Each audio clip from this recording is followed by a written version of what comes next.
Buenas! Oh my goodness.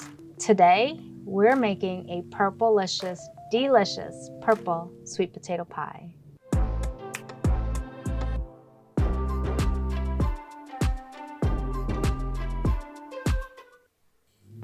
Rinse and pat dry your Okinawan or Rota or Stokes purple sweet potatoes. You'll need 2 medium ones per pie. Lay a sheet of heavy-duty foil out and place 2 similarly thick potatoes on top and wrap them securely. Bake in a 350-degree Fahrenheit oven for 90 minutes or till they're soft when you press on the foil. These are North Carolina Stokes purple sweet potatoes.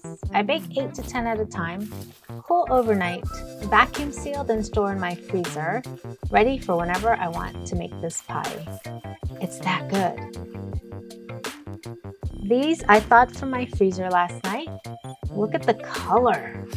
Man, it's so purple. I used the Okinawan purple sweet potatoes last time, known in the Marianas and Guam as Rota sweet potatoes. The Okinawan is not as purple, but it is creamier and sweeter. You can find Okinawan potatoes in most Asian grocers. Stokes are grown in California and North Carolina.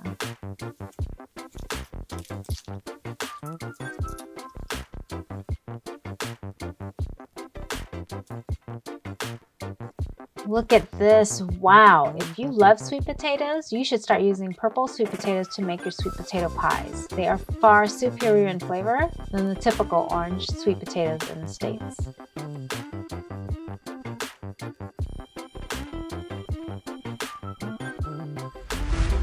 Measure out 1½ cups for the pie. A little more or less is okay.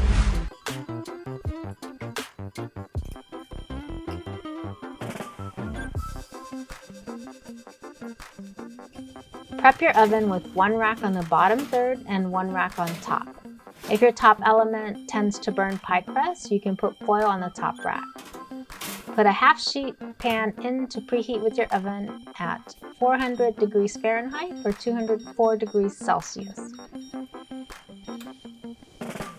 Prick a thawed-out pie crust. This is a Pillsbury 9-inch deep dish crust. A printable recipe is linked in the description.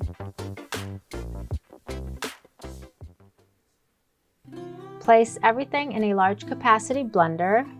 This is 1½ cups or 375 grams mashed purple sweet potatoes, a ½ teaspoon or 2.85 grams salt, 1½ teaspoons or 4 grams cinnamon with a ½ teaspoon or 1.3 grams ground ginger, 3/4 cups or 150 grams granulated sugar, 2 large whole eggs, a ½ cup or 118 milliliters of coconut milk, and 12 ounces or 355 mils evaporated milk. Blend it up real good.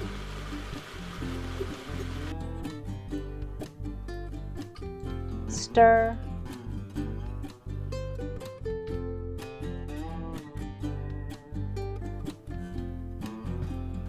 And blend again. Transfer to the pitcher because this will make it easier to fill the pie crust. Set the crust on the sheet pan, then pour the batter into the crust. Careful that you don't raise your hand up to the top rack. Next time, don't move the top rack until after you pour the batter in. And smooth the top if you want. And bake for 15 minutes, then reduce the heat to 350 degrees and bake another 25 minutes.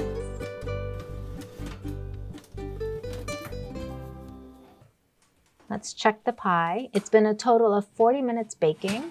It's jiggling a little too much still. So I'm going to bake another 2 minutes.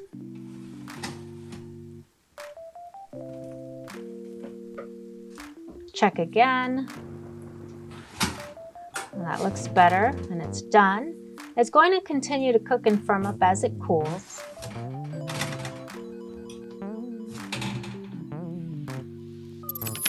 Y'all, isn't that so pretty? You willing to give it a shot? Let me know in the comments. The color of this pie is so gorgeous. It's completely cooled off because I put it in the fridge. And wipe the knife with the napkin after every cut to keep it clean on top. This pie does freeze and thaw whole very well, so you can bake and cool ahead of time, then freeze and thaw when needed. The Pillsbury crust holds up nicely too. This first piece is always hard to get out without breaking the crust. Oh well. Okay, loosen the sides for the rest of the slices, and hopefully we won't break the crust. There you go, not too bad. I'm gonna dig in.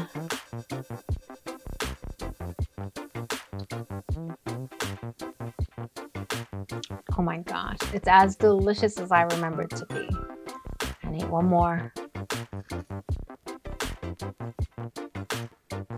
That was so good. This is the Okinawan pie, not as dark but creamier. The Stokes pie. Thanks so much for hanging with me. This is a must-make pie if you love sweet potatoes. And check out my other Guam food videos. Hasta laters!